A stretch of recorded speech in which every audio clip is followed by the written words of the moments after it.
Hello everyone, মই আজি এইখন ভিডিঅ'ত ক্লাছ 10ৰ ফুটপ্ৰিণ্টছ উইদাউট ফিট এইখন কিতাপৰ চেপ্টাৰ নম্বৰ 3 দি মিডনাইট ভিজিটৰ এইখন চেপ্টাৰ মই ইয়াত ধুনীয়াকৈ অসমীয়াত ট্ৰান্সলেট কৰি দিছোঁ আৰু লগতে যিমানবোৰ ডিফিকাল্ট ৱাৰ্ড আছে সেইবোৰৰ মিনিঙো মই ইয়াত অসমীয়াত কৈ দিছোঁ যাতে তোমালোকে ভালদৰে বুজিব পাৰা ঠিক আছে সো এক্সপ্লেনেশ্যনখিনি ষ্টাৰ্ট কৰাৰ আগতে মই তোমালোকক এটা কথা জনাই দিওঁ যে যদি তোমালোকে নিজৰ ক্লাছৰ দ্যাট মিন্স ক্লাছ 6ৰ পৰা ষ্টাৰ্ট কৰি ক্লাছ 12 লৈকে তোমালোকে যদি নিজৰ ক্লাছৰ ইম্পৰ্টেন্স নোটবোৰ পাব বিচৰা তোমালোকৰ ফাইনাল এক্সামিনেশ্যনৰ বাবে তেনেহলে তোমালোকে মোৰ ৱেবছাইট www.graduallearning.com এটো ৱেবছাইটত যাই পেলাই তোমালোকে নিজৰ ক্লাছৰ ইম্পৰ্টেন্স নোটবোৰ ডাউনলোড কৰি ল'ব পাৰিবা ঠিক আছে সো ডিয়াৰ ষ্টুডেন্ট তেনেহলে মই লেট নকৰাকৈ এতিয়া এক্সপ্লেনেশ্যনখিনি ষ্টাৰ্ট কৰি দিলো just you need to concentrate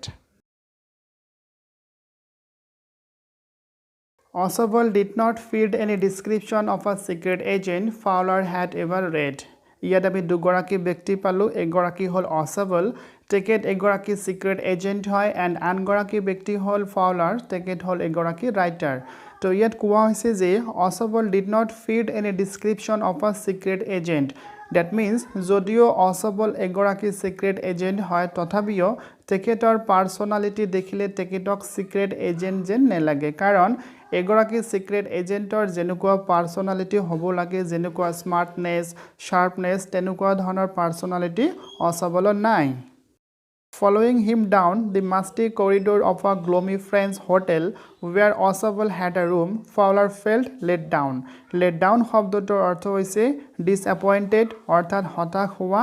and musty শব্দটোৰ অৰ্থ হৈছে দুৰ্গন্ধযুক্ত পৰিৱেশ তো ইয়াত কোৱা হৈছে following him down the musty corridor of the gloomy French hotel that means ইয়াত আমি পালো যে Oswald French হোটেলৰ এটা ৰুমত থাকিবলৈ লৈছিল আৰু তেখেতৰ যেটো হোটেলৰ ৰুম আছিল সেই ৰুমটোৰ কৰিডৰ যথেষ্ট মাস্টি আছিল that means দুৰ্গন্ধযুক্ত পৰিৱেশৰ আছিল তো যেতিয়াই ফাউলাৰে তেখেতক ফলো কৰিবলৈ তেখেতৰ ৰুম লৈ আহিছিল তেখেতক দেখা কৰিবলৈ তেতিয়া তেখেতক দেখি তেখেতে ডিসএপয়েন্টেড হৈছিল that means হতাশ হৈছিল কাৰণটো কি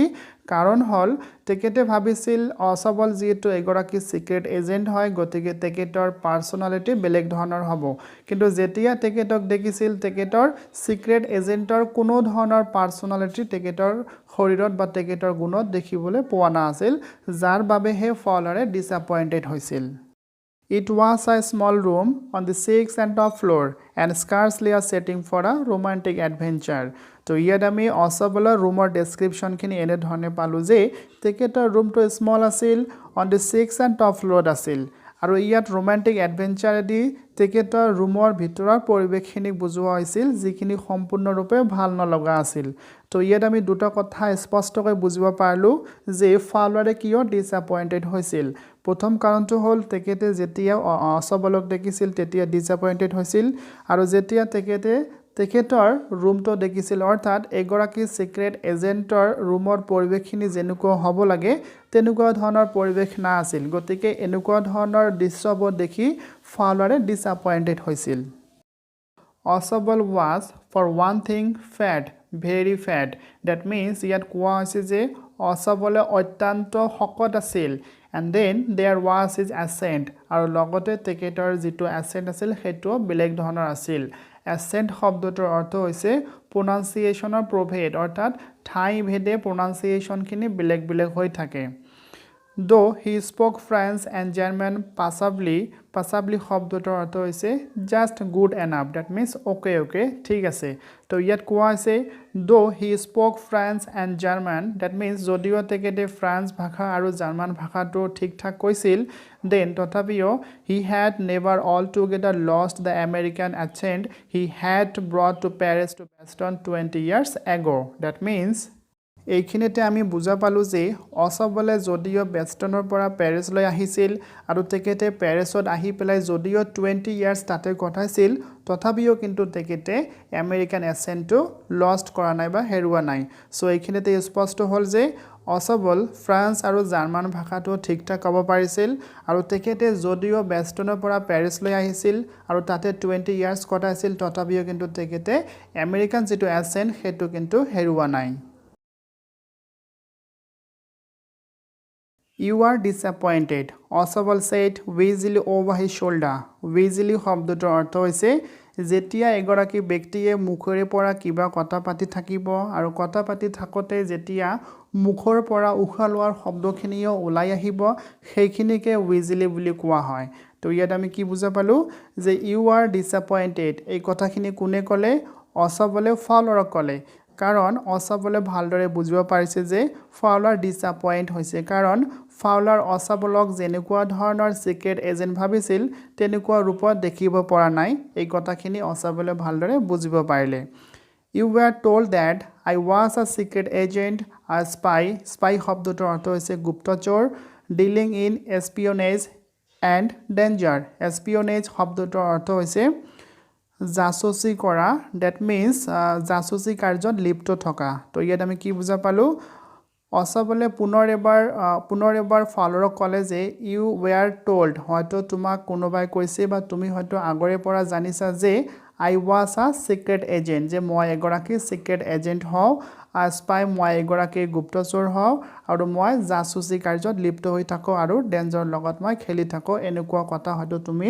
আগৰে পৰা জানি আহিছা আৰু এতিয়া হয়তো মুখ দেখাৰ পিছত তুমি হয়তো ভালদৰে বুজিব পাৰিলা যে মই তেনেকুৱা ধৰণৰ ব্যক্তি হয়তো নহওঁ যাৰ বাবে হয়তো তুমি এতিয়া ডিসঅ্যাপয়েন্ট হৈছা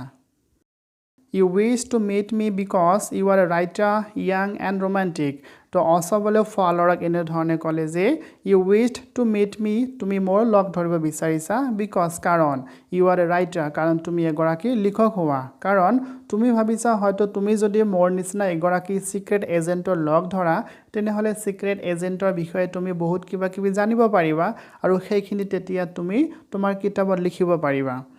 You envisioned mysterious figures in the night, the crack of pistols, drugs and the wine. Envision শব্দটোৰ অৰ্থ হৈছে কল্পনা কৰি লোৱা mysterious figure means ৰহস্যপূৰ্ণ ব্যক্তি আৰু লগতে অসবলে ফাউলাৰক এনে ধৰণে ক'লে যে you envisioned অৰ্থাৎ তুমি কল্পনা কৰি লৈছা হয়তো যে মই এগৰাকী mysterious অৰ্থাৎ ৰহস্যপূৰ্ণ ব্যক্তি হওঁ তুমি হয়তো কল্পনা কৰি লৈছা যেতিয়া তুমি মোৰ লগ ধৰিবা তেতিয়া হয়তো মোৰ হাতত পিস্তল থাকিব মই হয়তো তেতিয়া ওয়াইন খাই থাকিম ড্ৰাগছ লৈ থাকিম এনেকুৱা ধৰণৰ কল্পনা কৰিছা কিন্তু যেতিয়া তুমি মোৰ লগ ধৰিলা সেইখিনি সম্পূৰ্ণ বিপৰীত তুমি দেখিবলৈ পালা সেইবাবে হয়তো তুমি ডিসঅ্যাপয়েন্টেড হৈছা Instead, you have spent a dull evening in a French music hall with a sloppy fat man who, instead of having messages slipped into his hand by dark-eyed beauties, gets only a prosaic telephone call making an appointment in his room. Prosaic শব্দটোৰ অৰ্থ হৈছে ordinary and sloppy শব্দটোৰ অৰ্থ হৈছে carelessly dressed. Okay তো এইখিনিতে আমি কি বুজা পালো ইয়াত ফাউলাৰে অসবলৰ বিষয়ে আগতীয়াকৈ যিখিনি চিন্তা ধাৰণা কৰিছে সেই চিন্তা ধাৰণাখিনিহে অসবলে এতিয়া ফাউলাৰক এনে ধৰণে জনাই দিলে যে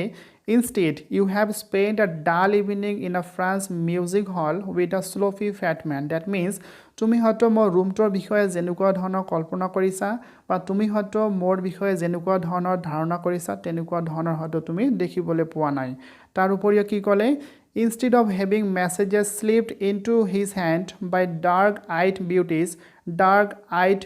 means ছোৱালীবোৰ যেতিয়া চকুৰ ওচৰে পাজৰে যেতিয়া মেকআপ কৰে সেইবোৰ কোৱা হয় dark-eyed beauties তুমি হয়তো ভাবিছা যে মোৰ ইয়াত যেতিয়া তুমি আহিবা তুমি হয়তো এনেকুৱা ধৰণৰ এটা পৰিৱেশ দেখিবা যে হয়তো কোনোবা এজনী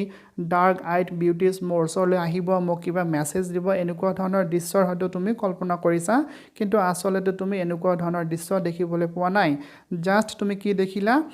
gets only a prosaic telephone call making an appointment in his room just তুমি দেখিলা যে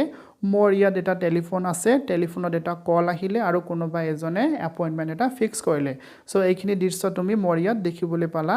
জাস্ট তুমি যিখিনি কল্পনা কৰিছা সেইখিনি কিন্তু সম্পূৰ্ণ বিপৰীত The fat man chuckled to himself as he unbolted the door of his room and stood aside to let his frustrated guest enter. Frustrated শব্দটোৰ অৰ্থ হৈছে হতাশ হোৱা আৰু ফ্ৰাষ্ট্ৰেটেড গেষ্ট ইয়াত কাক কোৱা আছে ফালাৰক কোৱা আছে কাৰণ তেখেতে অসবলক যেনেকুৱা পাব বুলি ভাবিছিল যেনেকুৱা হ'ব বুলি ভাবিছিল তেনেকুৱা পোৱা নাই বা দেখা নাই তেখেতৰ ঘৰ বা ৰুমৰ পৰিৱেশটো যেনেকুৱা হ'ব লাগিছিল তেনেকুৱা ধৰণৰ হোৱা নাই বা দেখিবলৈ পোৱা নাই সেইবাবেহে তেখেতে ফ্ৰাষ্ট্ৰেটেড হৈছে তো ইয়াত আমি কি বুজা পালোঁ the fat man chuckle to himself that means অসবলে মুখন বন্ধ কৰি পেলাই ভিতৰে ভিতৰে হাঁহিবলৈ ধৰিলে তাৰপিছত কি কৰিলে আনবল্ড দি ডোৰ অফ হিজ ৰুম তেখেতে ঘৰৰ দুৱাৰখন খুলি দিলে আৰু তেখেতৰ ফ্ৰাষ্ট্ৰেটেড গেষ্ট ডেট মিনছ ফালাৰক ভিতৰলৈ আহিবলৈ আহ্বান জনালে You are disillusioned, Oswald told him, but take cheer, my young friend. Disillusion শব্দটোৰ অৰ্থ হৈছে ভ্ৰমত থকা তো এতিয়া অসবলে ফালাৰক ক'লে যে তুমি এতিয়া ভ্ৰমত আছা গতিকে চিন্তা নকৰিবা তুমি ভ্ৰমৰ পৰা আঁতৰি আহা আৰু চিয়াৰ হোৱা মাই য়াং ফ্ৰেণ্ড এনেকৈ অসবলে ফালাৰক ক'লে ডেট মিনছ তেখেতে ক'ব বিচাৰিছে যে তুমি মোৰ বিষয়ে যিখিনি ভাবিছা সেইখিনিতো তুমি দেখিবলৈ পোৱা নাই সেইখিনি সম্পূৰ্ণ বিপৰীত হৈ গৈছে গতিকে তুমি এতিয়া হয়তো ভ্ৰমত আছা যে মই আচলতে এগৰাকী সিক্ৰেট এজেণ্ট হওঁ নেকি গতিকে তুমি ভ্ৰমৰ পৰা আঁতৰি আহা কাৰণ ওপৰত আমি যিখিনি দেখিবলৈ পাওঁ ভিতৰত সেইখিনি নাথাকিব পাৰে ৰিয়েলিটিখিনি বেলেগ হ'বও পাৰে সেইকাৰণে তেখেতক ক'লে তুমি ভ্ৰমত আছা গতিকে ভ্ৰমৰ পৰা আঁতৰি অহা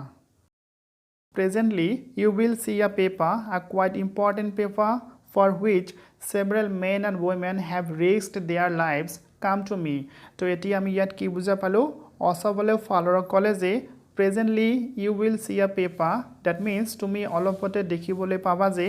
মোৰ ওচৰলৈ বা মোৰ ইয়ালৈ এখন পেপাৰ আহি আছে যিখন quite important পেপাৰ হয় যিখন খুবেই ইম্পৰ্টেণ্ট হয় যিখনৰ বাবে several men and women সকলোৱে কি কৰি আছে নিজৰ লাইফটো ৰিস্কত প্লাই আছে সেইখন পেপাৰ পাবলৈ সো গতিকে তুমি অলপ ৱেট কৰা পেপাৰখন মোৰ ইয়ালৈ আহি আছে আৰু সকলোৱে এইখন পেপাৰৰ পিছত লাগি আছে গতিকে তুমি অলপতে বুজিব পাৰিবা যে মই আচলতে এগৰাকী সিক্ৰেট এজেণ্ট হওঁ নে নহওঁ Someday, soon, that paper may well affect the course of history. এতিয়া অসবলে ফালাৰক এনেধৰণে ক'লে যে কেইদিনমানৰ ভিতৰতে অতি সোনকালে সেইখন ইম্পৰ্টেণ্ট পেপাৰ মোৰ ওচৰলৈ আহি আছে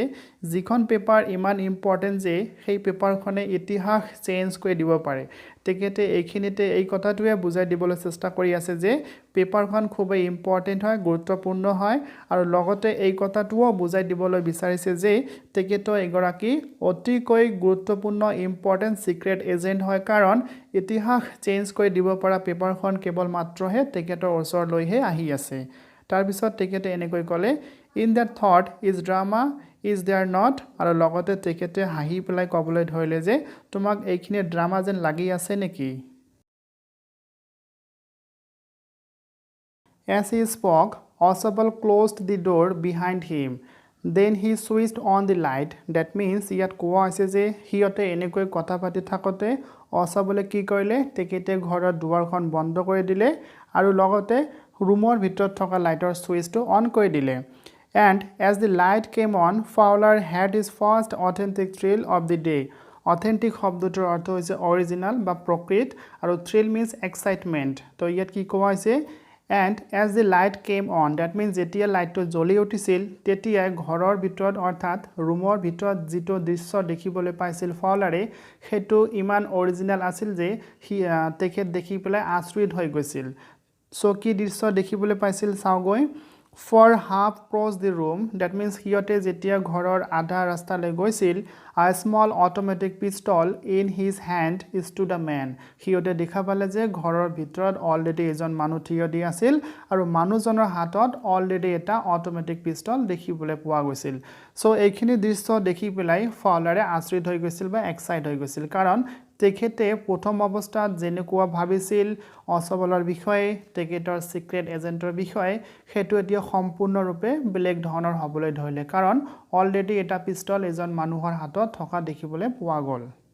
অসবল blinked a few times Max he wheezed You gave me quite a start that means ইয়াত কোৱা আছে যেতিয়াই অসবলে ম্যাক্সক ৰুমৰ ভিতৰত দেখা পালে তেনেকুৱা অৱস্থাত তেতিয়া দেখি পেলাই তেখেতে আচৰিত হৈ ক'লে যে ম্যাক্স তুমি মোৰ ঘৰত তুমি কেতিয়া আহিলা আৰু এনেকুৱা অৱস্থাত কিয় এনেকুৱা কোৱেশ্চন কৰিবলৈ ধৰিলে I thought you were in Berlin আৰু লগতে তেখেতে ক'লে যে মই ভাবো তোমাৰটো এতিয়া বাৰ্লিনত থাকিব লাগিছিল What are you doing here in my room তেনেহলে তুমি মোৰ ৰুমত এতিয়া ইয়াত কি কৰি আছা তো এনেকুৱা ধৰণৰ কোৱেশ্চন কৰিলে কোনে কৰিলে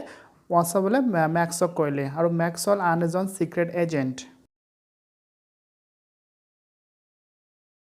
Max was slender, a little less than tall, with features that suggested slightly the crafty, pointed countenance of a fox. Countenance শব্দটোৰ অৰ্থ হৈছে appearance, crafty means অতি tricky, চালাক বা চতুৰ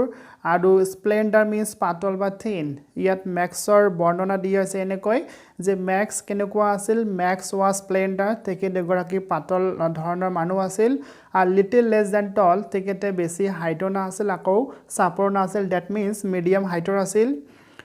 with features that suggested slightly the crafty তেখেতে এগৰাকী crafty টাইপৰ ম্যান আছিল that means অতি চতুৰ চালাক বা ট্ৰিকি মানুহ আছিল আৰু তেখেতৰ মুখমণ্ডলখন বা ফেচখনৰ appearance কেনেকুৱা আছিল ফক্সৰ নিচিনা আছিল There was about him aside from the gun nothing especially menacing menacing means ভয়ানক ডেঞ্জারাস তো ইয়াত কোৱা আছে যে তেখেতৰ হাতত থকা বন্দুকটোৰ বাহিৰত বাকি তেখেতক দেখি ভয় লগা একোই নাই দ্যাট মিন্স ইয়াত কোৱা আছে জাস্ট তেখেতৰ বন্দুকটোহে বৰ্তমান ভয়ানক হৈ আছে বাকি তেখেতৰ এপিয়াৰেন্সটো চালে কোনেও তেখেতক দেখি ভয় নাখাব The report, he murmured, the report that is being brought to you tonight concerning some new missiles. তো এতিয়া মেক্সিকোলে যে দি ৰিপৰ্ট অৰ্থাৎ ৰিপৰ্টখনৰ বাবেহে মই ইয়ালৈ আহিছোঁ যিখন ৰিপৰ্ট তোমাৰ ওচৰলৈ অতি সোনকালে আহি আছে যিখন মিছাইলৰ সমতুল্য এখন ৰিপৰ্ট হয় খুব ইম্পৰ্টেন্ট হয় I thought I would take it from you আৰু মই ভাবিছোঁ এইখন ৰিপৰ্ট মই তোমাৰ পৰা লৈ যাম it will be safer in my hands than in yours আৰু লগতে ম্যাক্সে অসবলক ক'লে যে তোমাৰ তাত সেইখন ৰিপৰ্ট থকাতকৈ মোৰ ইয়াত থকাটো বেছি সংৰক্ষিত হ'ব গতিকে মই এই ৰিপৰ্টখনহে ল'বলৈ ইয়াত আহিছোঁ গতিকে এইখন লৈ যাম Okay my dear student explanation খিনি মই ইয়াতে শেষ কৰি দিলো চ্যাপ্টাৰখন যেটো খুবে দীঘল হয় সেই কাৰণে মই দুটা পাৰ্টত ভাগ কৰিলো এইখন হল পাৰ্ট 1 পাৰ্ট 2 খিনি তোমালোকে নেক্সট ভিডিঅত পাই যাবা ঠিক আছে সো মই ইয়াতে শেষ কৰি দিলো যদি ক্লাছটো তোমালোকক ভাল লাগিছে এক্সপ্লেনেশন খিনিৰ পৰা তোমালোকৰ যদি উপকাৰ হৈছে তেনেহলে মোৰ চেনেলটো লাইক শেয়াৰ আৰু সাবস্ক্ৰাইব কৰিবলৈ কেতিয়াও নাপাহৰিবা আৰু লগতে ওচৰত থকা বেল আইকনটো প্ৰেছ কৰি দিবা ঠিক আছে তো তেনেহলে আজিলৈকে এইখিনিয়ে thank you have a good day